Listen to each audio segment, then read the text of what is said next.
मुक़द्दस पौलुस रसूल का खत इफिसियों की कलीसिया का नाम 5वां बाब और 15वीं आयत से आप तलावत सुनेंगे।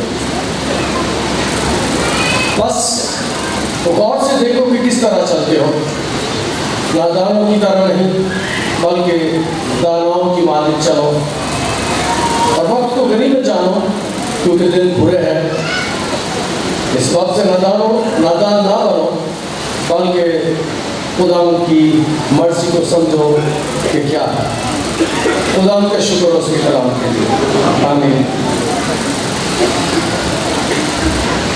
मुक़द्दस पौलुस रसूल के इफिसस की कलीसिया का नाम खत को बड़ा लासानी खत कहा जाता है, और इसमें रूहानी मसाइल, क़यादत के मामलात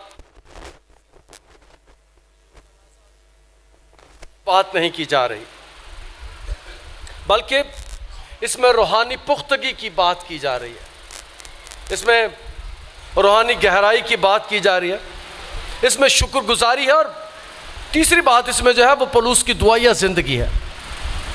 मुक़द्दस पौलुस रसूल की दुआया ज़िंदगी का यहाँ तज़किरा में मिलता है। और जब ये ख़त लिखा गया उस वक़्त मुक़द्दस पौलुस रसूल जेल में था। इस तौर से ये कैद का ख़त है जो जेल में से उसने लिखा। उस वक़्त वो रोम की जेल में कैद था। ये जिस इलाके में ये था इफिसस, उस इलाके में एक देवी थी, इंग्लिश में उसे कहते हैं डियाना, और उस देवी का नाम था अर्थमस देवी। अर्थमस देवी का मंदिर था और बहुत से उसके पुजारी थे, डियाना जिसे मैंने कहा है, और उसका कारोबार बड़ी अरूज पर था। कुछ लोग उसकी मूर्तियां बनाते थे, मंदिरों की तमीर का काम मिलता था। इस तौर से अर्थमस देवी के पुजारी भी काफ़ी थे, और ऐसे लोग भी थे जिन्हें अर्थमस देवी से फ़ायदा हासिल होते थे। और ये देवी खासी मशहूर थी। अब डियाना नाम तो आज भी बड़ा मशहूर है। वो खूबसूरती की देवी थी। और मुक़द्दस पौलुस रसूल जब इस खत को लिखता है तो इसका तज़किरा हमें इमाल की किताब 19वें बाब 23वीं से 31वीं आयत तक इस खत का पस मंज़र हमें नज़र आता है। इमाल की किताब 19वां बाब में हमें इस खत का पता चलता है कि इसका पस मंज़र क्या है। यहाँ पर हमें पता चलता है कि 23वीं आयत में उस वक़्त इस तरीक़ की बाबत बड़ा फसाद उठा, क्योंकि दिमित्रस नाम एक सुनार था जो अर्थमस के रुपैले मंदिर बनवा कर उस पेशा वालों को बहुत काम दिलवाया करता था, और उसने उनको और उनके मुतालिक और पेशा वालों को जमा करके कहा, ऐ लोगो, तुम जानते हो कि हमारी आसूदगी इसी काम की बदौलत है, और तुम देखते और सुनते हो कि सिर्फ इफिसस ही में नहीं बल्कि तकरीबन तमाम आसिया में इस पौलुस ने बहुत से लोगों को ये कहकर कायल और गुमराह कर दिया है कि जो हाथ के बनाए हुए हैं वो खुदा नहीं। ये इस खत का पस मंज़र है कि वहाँ पर अर्थमस देवी के पुजारी थे, और दिमित्रस जो था उसने लोगों को इकट्ठा किया। उसने कहा, ये पौलुस नाम का आदमी हमारे कारोबार के पीछे पड़ गया। ये देवी हमारे बड़ी मशहूर देवी है, और ये चाहता है कि लोग उसे छोड़ दें और किसी और खुदा की पूजा करें। और मुक़द्दस पौलुस रसूल को जब इन बातों का पता चलता है फिर वह उस खत को लिखता है। और ख़त का 5वां बाब हमने 15वीं 16वीं 17वीं आयत का मुताला किया है। इस खत का जो 5वां बाब है, जब शुरू ही होता है तो उसका शुरू बड़ा खूबसूरत है।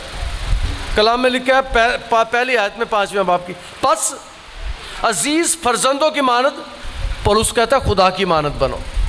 ये खत का 5वां बाब ही शुरू यहाँ से होता है, खुदा की मानद बनो। और ये बात बड़ी अजीब मालूम होती है लोगों को कि हम किस तरह खुदा की मानद बन सकते हैं। वो खुद कहता है कि मेरी मानद बनो जिस तरह मैं मसीह की मानद बन गया। फिर वो कहता है खुदा की मानद बनो। जब वो कहता है खुदा की मानद बनो, तो इसका मतलब यह है कि हमारी नींव खुदावंद पर है। उसका मतलब यह है कि हमारी बुनियाद खुदावंद पर है। उसका मतलब यह है कि हम खुदा के बेटे और बेटियां हैं, हम खुदा के फर्जंद हैं। और पौलुस चाहता है कि हमारा चाल चलन, हमारी ज़िंदगी, हमारा काम काज भी खुदा के फर्जंदों की मानद होना चाहिए। और आज के कलाम में से पहली बात आपको सिखाना चाहता हूँ। कलाम ये बयान करता है कि तुम खुदा की बेटियां हो और तुम खुदा के बेटे हो।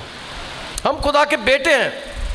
और इसी पस मंज़र में, इसी तनाजुर में ये ख़त 5वां बाब शुरू होता है कि कहते हैं कि ए पस अजीज़ो खुदावंद की तरह, पस अजीज़ो अजीज़ फर्जंदों की तरह खुदा की मानद बनो और मोहब्बत से चलो जैसे मसीह ने तुमसे मोहब्बत की और हमारे वास्ते अपने आप को खुशबू की मानद खुदा की नज़र कुर्बान कर दिया।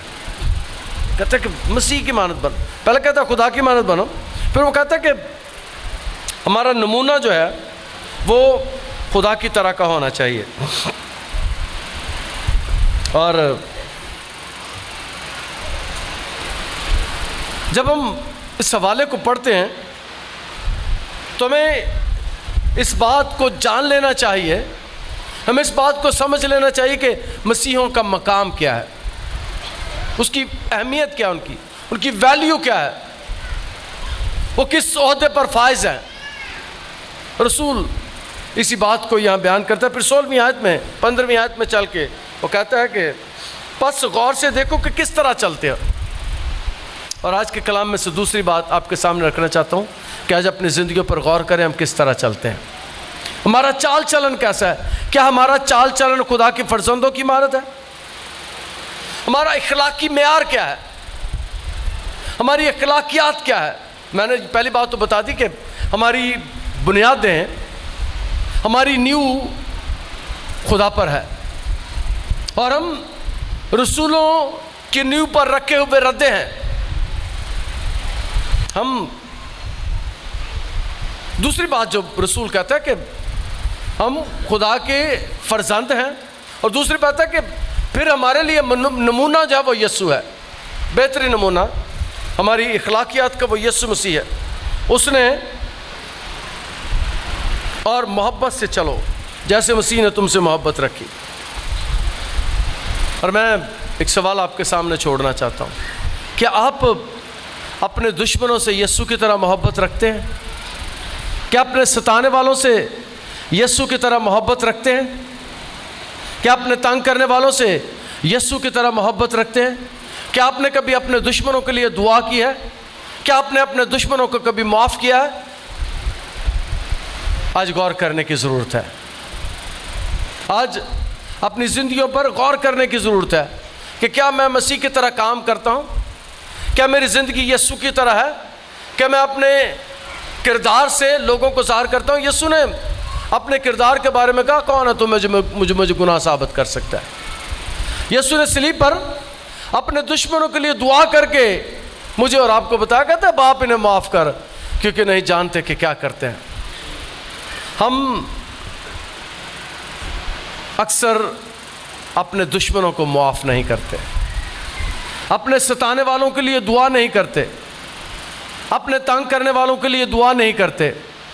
हम अपने याद रखें कि ये बड़ा अजीब लगता है लोगों को जब हम कहते हैं कि अपने दुश्मनों से मोहब्बत रखो।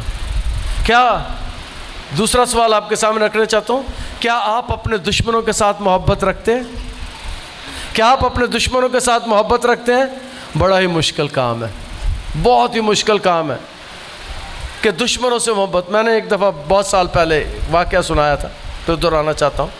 हमारी एक अज़ीज़ा थी, उसे मैंने कहा कि उसको माफ़ कर दें, उसके लिए दुआ करें। उन्होंने कहा सारे काम कर देंगे, उन्हें माफ़ नहीं करना, मैं उसे माफ़ नहीं कर सकती और फिर मैं उसके लिए दुआ भी नहीं कर सकती।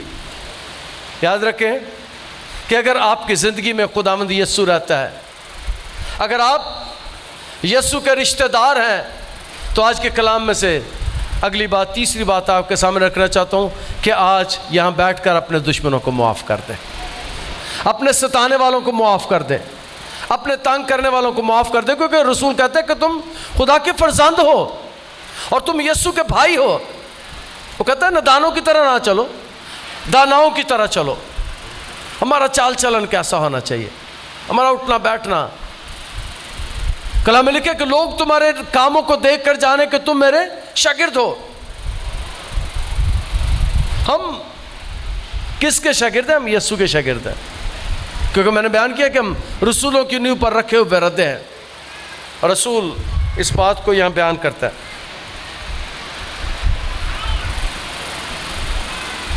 कुलसियों 4 बाब उसकी 5वीं आयत में रसूल कहता है, वक्त को गनीमत जानकर बाहर वालों के साथ होशियारी से बर्ताव करो। और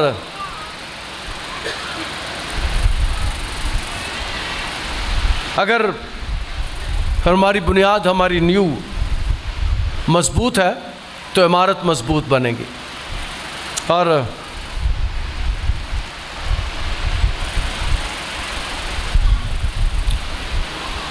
रसूल इस हवाले में कहते हैं कि गौर से देखो किस तरह चलते हो। और चौथा सवाल आपके सामने रखना चाहता हूँ, क्या आपने अपनी ज़िंदगी पर कभी गौर किया है? क्या अपने हालात पर कभी गौर किया है? क्या अपने मामलात पर कभी गौर किया है? रसूल कहता है कि गौर करो, और मैं इसे कहता हूँ कि मेडिटेशन करो, ध्यान करो, सोचो कि हम किस तरह चलते हैं, हमारी ज़िंदगी के मकासद क्या है।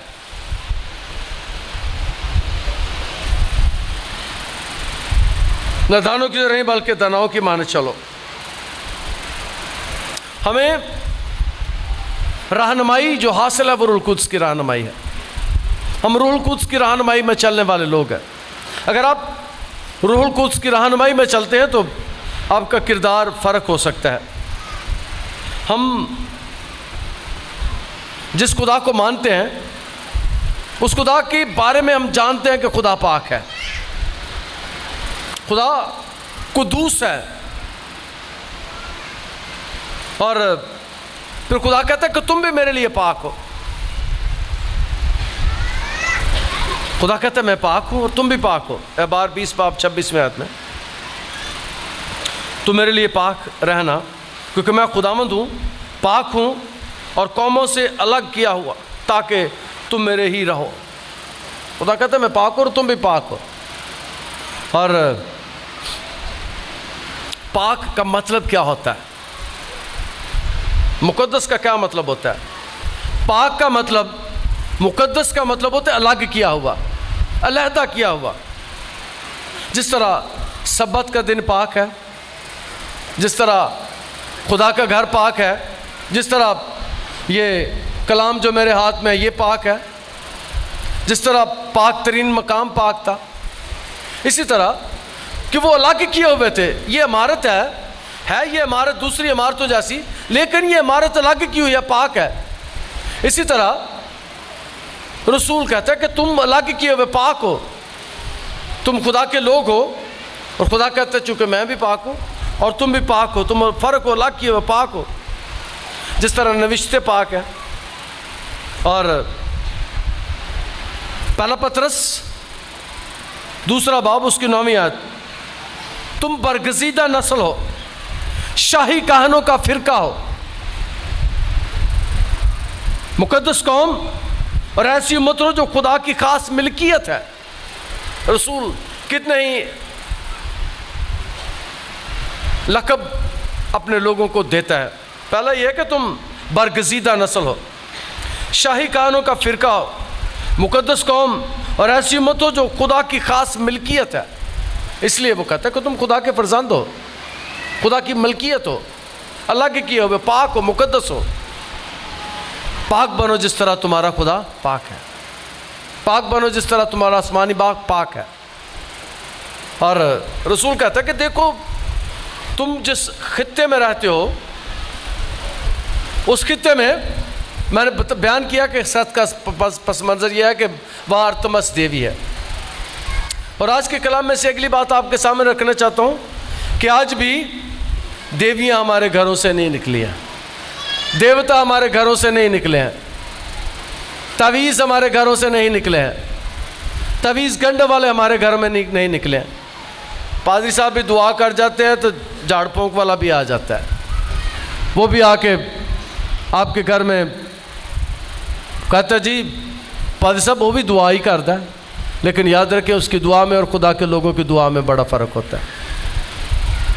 उस वक़्त भी पौलुस रसूल को जब पता चला कि वहाँ पर हालात ख़राब है, वहाँ पर अर्थमस देवी के पुजारियों का जोर बढ़ रहा है, तो वो कौम को बयान करता है कि तुम तो अलहदा हो, फ़र्क हो, मुक़द्दस हो, तुम्हें ये काम ज़ेबा नहीं देते, तुम्हें काम ज़ेबा नहीं देते। और आज भी आपके सामने रखना चाहता हूँ, अभी तक भी हमने उन कामों को नहीं छोड़ा, उन रसूमात को नहीं छोड़ा। और रसूल आज भी मुझसे और आपसे मुकाता है, नादानों की तरह ना चलो, अब दाना हो जाओ, सियाने हो जाओ। और मैंने कई दफ़ा 2-3 दफ़ा बताया, कन्वेंशन पर भी मैं ये कलाम सुना रहा था, मैंने बताया था कि आज भी लोग कहते हैं वो ये पादरियां दा काम नहीं है, सियाणियां दा काम है। तो मैंने वहाँ भी कहा था और आपको भी बताना चाहता हूँ, और मेरे यीशु तो वध के सियाणा कौन हो सकता है? मेरे यीशु से बढ़कर सियाना कौन हो सकता है? उसे जानने की ज़रूरत है, उसे पहचानने की ज़रूरत है। रसूल कहता है कि सियाने हो जाओ। हम इस धरती पर मसीहत और इस शहर में हमें 125 साल हो गया है। इस धरती पर तकरीबन 200 साल 250 साल चर्चिज़ को आए हुए हो गया है। यही नहीं बल्कि अगर मैं पीछे चले जाऊं तो इस धरती पर ये इतनी खुशकिस्मत धरती है, ये वो मुल्क है, ये वो इलाका है जहाँ पर यीशु के 12 शागिर्दों में से एक शागिर्द आया था, तोमा रसूल, जिसे रसूल हिंद कहते हैं।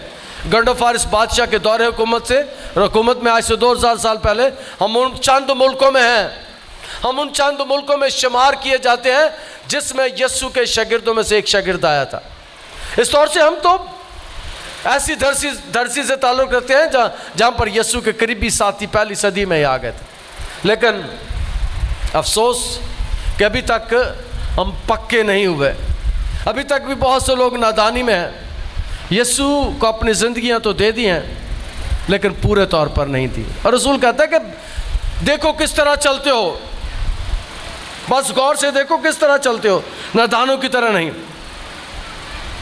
कौमों के लिए 100 साल बहुत बड़ा टाइम पीरियड होता है। और पाकिस्तान में और ख़ास तौर पर इस शहर में जहाँ हम रहते हैं, हमारे चर्च ने 1885 में खिदमत शुरू की थी। और इस शहर में अक्सरियत ऐसे लोगों के लिए जो हमारे चर्च से आए हुए मिशनरियों की खिदमत का फल है। और अभी तक भी मुकम्मल तौर पर वो तब्दील नहीं हुए। शायद उसकी वजह यह है कि जिन कौमों से, जिन लोगों से हम मसीहत में आए थे, वो भी हमारे अंदर से नहीं निकले, वो भी हमारे अंदर ही कहीं रहते हैं। देवी देवताओं को मुकम्मल तौर पर घर से नहीं निकाला। अभी भी मसीहों के घरों में ये हरकतें और ये काम होते हैं। और रसूल कहते हैं नादानों की तरह ना चलो, अब दाना हो जाओ। और दिन बुरे हैं, गनीमत जानो कि किस हालात में रहते हो। और फिर कहता है कि रसूल कहता है तुम नस्ली लोग हो, मैं लफ्ज़ इस्तेमाल कर रहा हूँ, तुम नस्ली लोग हो। कहते हैं कि चंगी नस्ल है, हमारी नस्ल अच्छी नस्ल है, जो बात करने वालों बड़ी खूबसूरत है। आपकी नस्ल क्या, आपको पता है? हम खुदा की नस्ल से हैं, हम खुदा की नस्ल से हैं, हम खुदा के लोग हैं, हमारा बाप आसमानी है। ये हमारी अहमियत है। वो कहता है कि तुम बरगजीदा नस्ल हो, चुने हुए इलाके हुए पाक लोग हो, और तुम्हारे काम भी पाक होने चाहिए। तुम्हारा रहना सहना लोगों से फ़र्क होना चाहिए। खुदा की ज़ात और खुदा का किरदार, खुदा पाक है, खुदा अजीम है, वो अदल करता है, वो फजल करता है, मेहरबानी करता है, रहमत करता है, मोहब्बत करता है। और तसल्लुनीकियों का मुसन्नफ़ कहता है, पहला तसल्लुनीकियों 4 बाब 3 से 7 आयत को अगर हम पढ़ें तो वो कहता है कि खुदा ने हमें नापाकी के लिए नहीं बल्कि पाकीज़गी के लिए बनाया। खुदा ने हमें नापाकी के लिए नहीं बल्कि पाकीज़गी के लिए बनाया है। पाक बनो। और अभी तक अगर हम नापाकी की ज़िंदगी गुजारते हैं तो खुदा का खादम कहता है कि बस गौर से देखो किस तरह चलते हो, अभी नापाकी की हालत में तुम हो। वो कहता है कि अब गौर करो अपने आप पर। और पहला कुरिन्थियों 11 बाब पहली आयत में रसूल कहता है कि तुम मेरी मानद बनो जैसा मैं मसीह की मानद बन गया हूँ। मसीह की मानद, वो कहता बन जाओ, अब मेरी मानद बन जाओ। इसलिए कि रसूल की ज़िंदगी एक नमूना है, उसका किरदार एक नमूना है। वो यीशु के लिए दुख भी उठाता है, वो यीशु के लिए मुनादी भी करता है, वो इंजील के लिए मुनादी भी करता है, दुख भी उठाता है, लेकिन फिर वो वफादार है। उसे पता है कि मेरी अहमियत क्या है, मेरी खिदमत क्या है, मेरा काम क्या है। रसूल इस बात को बहुत अच्छी तरह जानता है। और अब वो कलीसिया से, मुझसे और आप भी सवाल करता है कि तुम मेरी मानद बनो जिस तरह से मैं मसीह की मानद बन गया हूँ। और खुदावंद यीशु मसीह मुक़द्दस मत्ती की मार्फत लिखे गए इंजीली बयान उसके 5वें बाब की 12वीं आयत में कहते हैं, इसी तरह तुम्हारी रोशनी आदमियों के सामने चमके ताकि वो तुम्हारे नेक कामों को देखकर तुम्हारे बाप की जो आसमान पर है तमजीद करे। तुम्हारे नेक कामों को देखकर मेरे बाप की जो आसमान पर है उसकी तमजीद करें। जब आप अच्छा रवैया रखते हैं अपने दुश्मनों के साथ, काम तो मैंने बड़ा मुश्किल बता दिया। मुश्किल है जी, दुश्मनों को प्यार करना मुश्किल है, दुश्मनों के लिए दुआ करना मुश्किल है। मैं एक बात सिखाने वाला हूँ, गौर से सुनिएगा। अपने दुश्मनों के लिए दुआ करना शुरू कर दें आज से। अपने दुश्मनों के लिए दुआ करना शुरू कर दे, खुदा उनके जोर को तोड़ देगा। कलाम में लिखा कि अपने सताने वालों के लिए दुआ करो, जब तुम ऐसा करते हो तो उनके सर पर जलते हुए अंगारे धरते हो। जलते हुए अंगारे उनके सोचों को बदल देते हैं, ख्यालों को बदल देते हैं। दुआ करो अपने दुश्मनों के लिए। और खुदा, बाइबल का खुदा कुछ भी कर सकता है, हमारे लिए कुछ भी कर सकता है। वो हमारे दुश्मनों को तब्दील, मैं एक वाक़या सुनाना चाहता हूँ, बड़ा मज़ा लेके मैं सुनाता हूँ। वो टीवी पर भी अमजद है, उसने सुनाई थी अपनी गवाही कि खुदा किस तरह दुश्मनों को, सताने वालों को तब्दील कर देता है। चंद महीने पहले की बात है, वो मेरे पास आया, इतवार की इबादत, शाम सुबह की इबादत थी, काफ़ी लोग थे वहाँ। खड़ा होकर कहता मेरे पास सब गाल सुनो। मैंने कहा मैं नहीं सुननी। फिर कहता, मैंने कहा जा, जो तेरा काम है खुदा करेगा। फिर मायूस होकर मुझे कहता पास सब बात करनी है, दूर से इशारा। मैंने कहा जा जा, खुदा तेरा काम करेगा। तीसरी दफ़ा उसने कोशिश की, मैंने कहा मैं मसरूफ़ हूँ, जा, खुदा तेरा काम करेगा। अब उसका काम पता क्या था, वो गिरजे आ रहा था तो रास्ते में चोरों ने तनख्वाह छीन ली। इतवार का दिन था। अब मुझे बताना चाहता है कि पर सब परेशानी है, मेरे लिए दुआ करे, तनख्वाह चोर ले गए। मैं कह रहा हूँ जा, खुदा तेरा काम करेगा। और जब वापस जाता है तो चोर उसे ढूंढ रहे हैं। जब खुदा को आपकी रवशें पसंद आती हैं, वो आपको दुश्मनों को आपको दोस्त बना देता है। वो चोर परेशान है उसके पैसे छीन के। यहाँ पर उसने भी दुआ की, हमने भी कह दिया कि जा, खुदा तेरा काम करेगा। वो वापस जा रहा है, चोर उसे ढूंढ रहे हैं उसी सड़क पर 3 घंटे से। वो चोरों ने फिर उसे रोक लिया। उसने कहा अब क्या करना, पैसे तो तुमने छीन लिए हैं। उसने कहा अब कुछ नहीं करना, तेरे पैसे वापस करने हैं।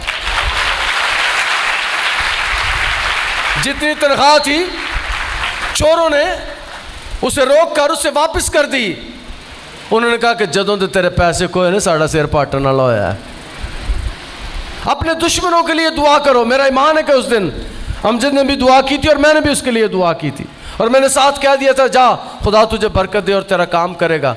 वो परेशान चला गया यहाँ से कि पादी साहब ने मेरी गल नहीं सुनी, लेकिन मैंने उसे दूर कड़े से बरकत दे दी, जा, खुदा तुझे बरकत दे और खुदा तेरा काम करे। और वापस चला गया। और ऐसा होता है जी, कभी आपने सुना है कभी ऐसा चोर पैसे को क्या पिला दे फिर वापस दे ली। मेरा यीशु ऐसा कर सकता है, मेरा खुदा ऐसा कर सकता है, मेरा खुदा ऐसा कर सकता है और मेरा खुदा ऐसा करता है। अपने दुश्मनों के लिए दुआ करो। हमने चोरों के लिए दुआ की थी।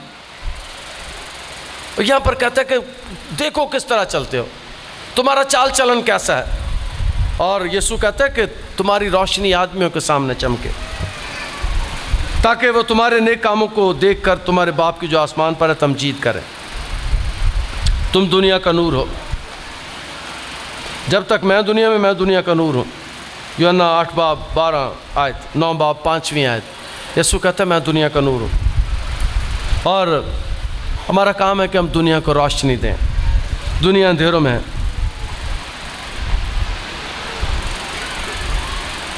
हम नेक काम क्यों करें? मुझे और आपको ऐसे काम क्यों करने चाहिए? रसूल कहता है बस गौर से देखो किस तरह चलते हो, नादानों की तरह नहीं बल्कि दनाओं की तरह। क्यों हम दना बने? हमने दनाई जैसे काम क्यों करने हैं? उसकी वजह यह है, सुनिए, उसकी वजह यह है कि हमने ये काम इसलिए करने हैं कि लोग खुदावंद की तरफ आ जाए, लोग खुदावंद को पहचान ले, लोग खुदावंद पर ईमान ले आए। इसलिए हमारे काम, हमारा किरदार ऐसा होना चाहिए। इफ्सियों 6 बाब 12 आयत में और वाज़े करता चल के कि हमारा क्या चाल चलन होना चाहिए। क्योंकि हमें खून और गोश्त से कुछ नहीं करना है, बल्कि हुकूमत वालों, इख्तियार वालों और इस दुनिया की तारीकी के हाकिम और शरारत की रूहानी फौजों से आसमानी में। हमें कहते हैं आदमियों के साथ नहीं लड़ना। सुनिए फिर से, हमें खून और गोश्त, जब खून और गोश्त की बात की जा रही है, इसका मतलब है खून और गोश्त इंसानों में होता है, खून और गोश्त शैतानी कुव्वतों में नहीं होता। इंसान खून और गोश्त से बने हुए। जान, जो इंसानी जान है, वो इंसान के खून में होती है। इंसान 2 चीज़ों से है, एक रूह और दूसरी जान। रूह, बदन, जान, 3 चीज़ों का मुरक्कब है। बदन है, बदन में लहू है, खून है, खून में जान है और हमारे अंदर रूह है। 3 चीज़ों से इंसान बना है।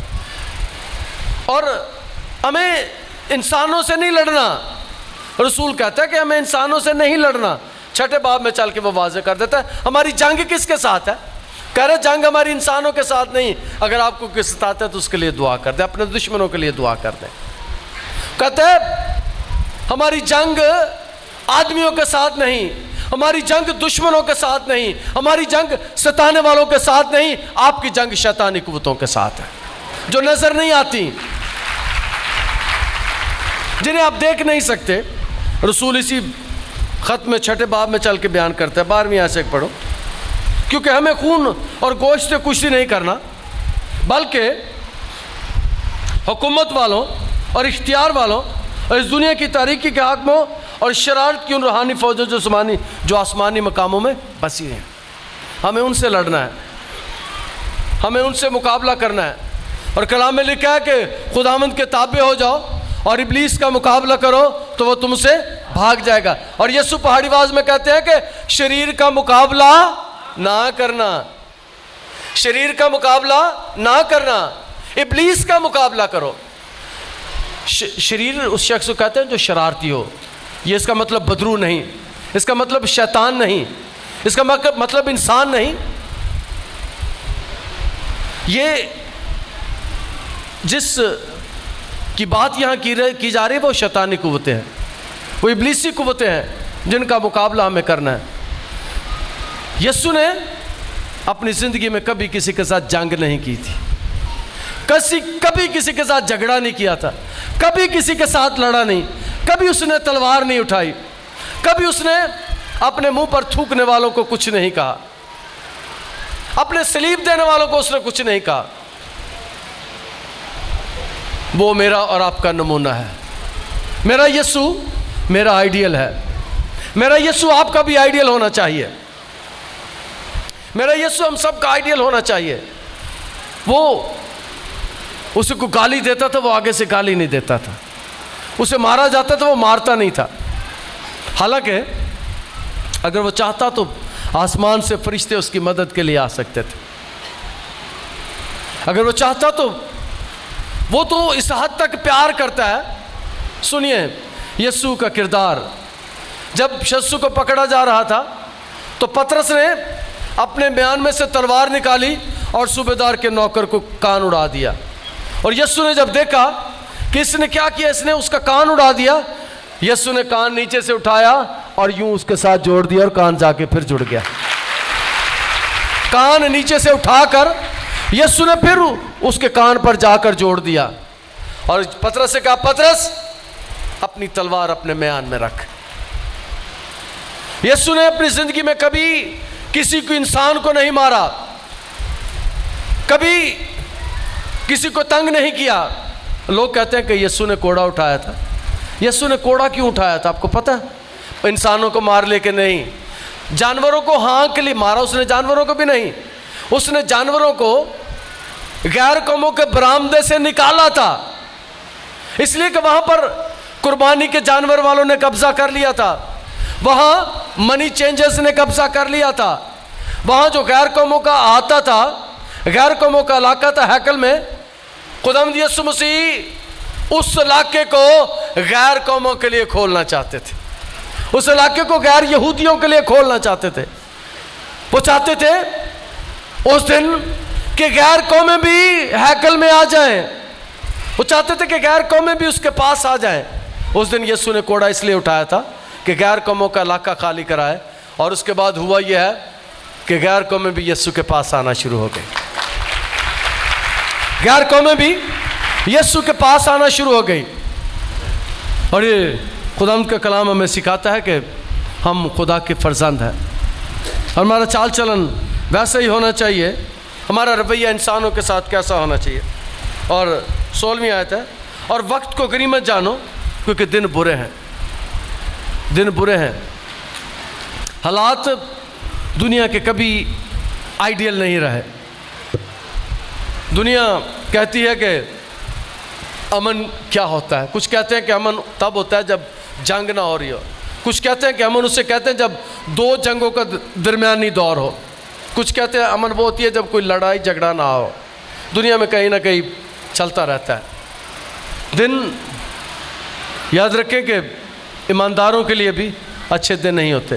पहली सदी ही से जुल्म और सितम शुरू हो गया था। पहली सदी ही से मसीहों को कत्ल करना शुरू कर दिया गया। पहली सदी में यीशु के 12 शागिर्दों को कत्ल, 11 शागिर्दों को कत्ल किया। सिर्फ एक शागिर्द यूहन्ना आरफ जिसने मुकाशफा की किताब लिखी, वो सिर्फ अपनी तबाही मौत मारा था 100 साल की उम्र के, बाकी 11 शागिर्दों को कत्ल किया गया और मारा गया था। पहली सदी ही से शागिर्दों पर, यीशु के लोगों पर जुल्म और सितम हो रहा है और होता रहेगा। हमें ऐसे ही हालात में रहना है, किसी का मुकाबला नहीं करना, किसी को बुरा नहीं कहना, किसी को तंग नहीं करना, किसी को सताना नहीं, क्योंकि लोग तुम्हारे कामों को देख कर जाने कि तुम मेरे शागिर्द हो। खुदावंद आज के कलाम के वसीले से हमें बरकत दे। हम दुआ करें। खुदाम तेरा शुक्र तेरे कलाम के लिए जो हमारे कदमों के लिए चिराग और हमारी राह के लिए रोशनी है। हमें रोशनी बनाने वाले लोग बना दे, जिन्हें रास्ता सदाई नहीं देता, जो अंधेरे में हैं उन्हें रास्ता दिखाएं, जो अपना रास्ता खो चुके हैं उन्हें वापस तेरे पास लाएं, क्योंकि तेरे बेटे यीशु ने कहा कि राह, हक और ज़िंदगी मैं हूँ। मेरे वसीले के बगैर कोई बाप के पास नहीं जा सकता। बहुत से लोग इस हकीकत को जानें और बहुत से नामी मसीही बन जाएं, अपनी ज़िंदगियाँ मुकम्मल तौर पर यीशु के कदमों में रख दें। खुदा नादानों की तरह ना चलें बल्कि अब दानाओं की तरह चलें। हमें दाना दिल दे खुदावंद, हमारी मदद कर। फैसलाबाद में, पाकिस्तान में एक बड़ी तब्दीली आए यीशु के अलकादर नाम के वसीले से। आमीन।